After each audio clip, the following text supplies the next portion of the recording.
Kembali di Kompas Pagi bersama Wara Windrati dan juga Ian Rahman. Saudara, petugas Dinas Perhubungan Kota Cimahi menindak tegas warga Jakarta yang tiba di Cimahi, Jawa Barat. Kendaraan mereka pun diminta kembali ke Jakarta.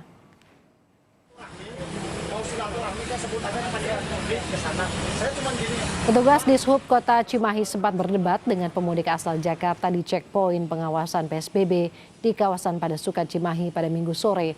Warga dengan KTP Jakarta ini tidak diterima, tidak diizinkan menemui sanak keluarganya di Kota Cimahi setelah diberi penjelasan oleh petugas. Rombongan berjumlah 4 orang dari Jakarta ini pun bersedia memutar balik kendaraannya kembali ke arah Jakarta. Sementara itu di Sumedang, Jawa Barat, sejumlah kendaraan yang berasal dari luar kota lolos masuk ke daerah Kabupaten Sumedang, Jawa Barat pada Minggu sore. Padahal Kabupaten Sumedang kini tengah memberlakukan pembatasan sosial berskala besar atau PSBB. Dari pantauan Kompas TV di pos checkpoint perbatasan Sumedang Majalengka, sejumlah kendaraan dari luar kota seperti Jakarta dan Cirebon masih banyak yang lolos masuk Kabupaten Sumedang. Belum maksimalnya penyekatan di perbatasan diduga membuat kendaraan luas masuk ke Kabupaten Sumedang. Di Bekasi, petugas gabungan TNI Polri menjaga ketat wilayah perbatasan Bekasi Karawang. Satu persatu petugas gabungan TNI Polri memeriksa kendaraan yang melintas di checkpoint perbatasan Bekasi Karawang di Kecamatan Kedung Waringin, Kabupaten Bekasi, Jawa Barat. Dari hasil pemeriksaan sebanyak 11 kendaraan pribadi dipaksa berputar arah dan dilarang melanjutkan perjalanan.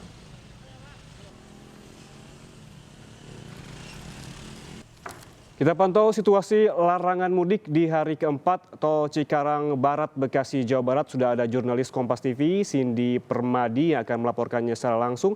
Selamat pagi Cindy, di hari keempat larangan mudik ini bagaimana pantauan Anda terkait dengan kepatuhan warga di sana? Masih adakah temuan warga yang berusaha untuk mudik melalui Tol Cikarang?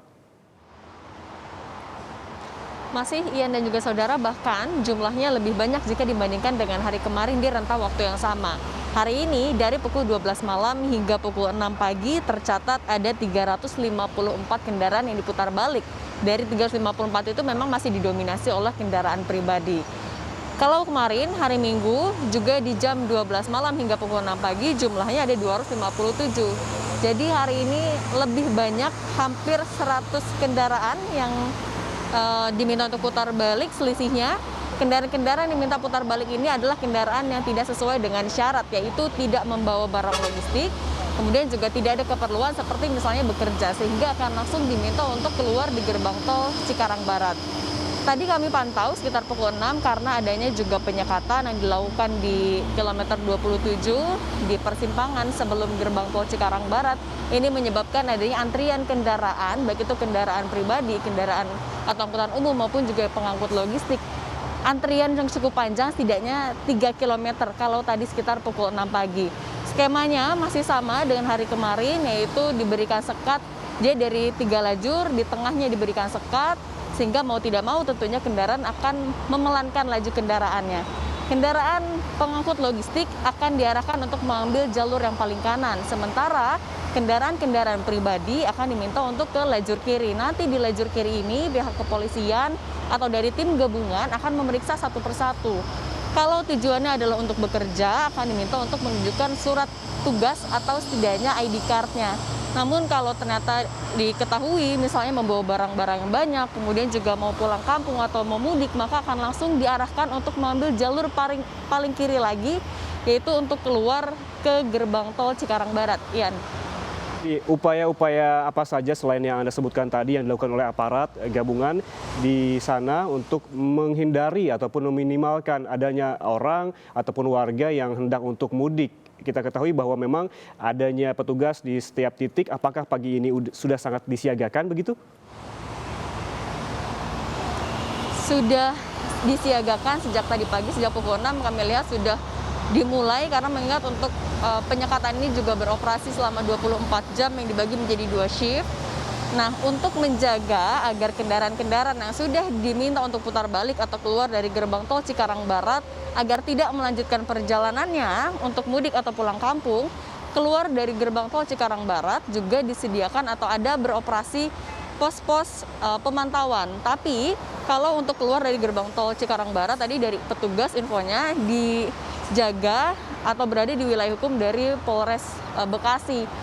ini di jalan-jalan arteri juga ada pos-pos pemantauan, sama fungsinya adalah untuk memastikan kendaraan-kendaraan pribadi atau angkutan umum yang sudah diminta untuk putar balik dari jalan tol tidak melanjutkan perjalanannya melalui jalan arteri, tapi akan diminta untuk tetap berada di wilayah Jabodetabek atau artinya tidak keluar dari wilayah PSBB. Ini dilakukan untuk menjaga atau mengurangi atau membatasi pergerakan orang atau dalam hal ini adalah kendaraan dari wilayah PSBB agar tidak keluar, tidak mudik dan juga atau tidak pulang kampung. Ian. Ini apa pula yang dilakukan oleh polisi ataupun upaya apabila setelah dilakukan ataupun dihimbau untuk putar balik untuk menghindari warga menelusuri jalan lain begitu untuk mudik selain di jalan tol, apa saja yang dilakukan? Kalau selama dari tanggal 24 kemarin atau dari Jumat, selama kurang lebih 2 minggu hingga tanggal 7 Mei 2020 memang masih dilakukan oleh tim gabungan termasuk juga dari pihak kepolisian masih bersifat persuasif, yang artinya masih berupa imbauan. Kemudian juga kalau beberapa waktu lalu sempat berbincang dengan salah satu petugas, permintaan untuk putar balik ini juga sudah menjadi sanksi sebenarnya bagi warga karena mereka harus berputar-putar, mereka juga harus mengeluarkan waktu yang lebih lama untuk kembali ke rumahnya, tidak keluar. Nah, tapi nanti setelah tanggal 7 memang ada rencana diberlakukan sanksi dan juga denda. Sanksinya bisa mencapai 100 juta rupiah, sementara untuk denda maksud saya tadi sisa sampai 100 juta rupiah, sementara untuk sanksi bisa pidana hingga 1 tahun. Nah ini tapi tentu saja masih akan dikaji dan dievaluasi apakah nantinya benar-benar akan mulai diberlakukan pada tanggal 7 Mei 2020. Tapi yang pasti untuk saat ini atau setidaknya dalam 2 minggu ini masih bersifat persuasif. Yang artinya tadi masih diberikan sosialisasi juga dan penindakan yang dilakukan oleh pihak kepolisian beserta tim gabungan masih adalah meminta untuk putar balik dan tidak keluar dari wilayah Jabodetabek. Ian. Baik, terima kasih Cindy Permadi melaporkan dari Bekasi, Jawa Barat, di mana saat ini sedang dilakukan memang pengetatan di sana, begitu apabila ada yang melanggar kemungkinan juga akan diterapkan sanksi, tapi masih tetap dikaji.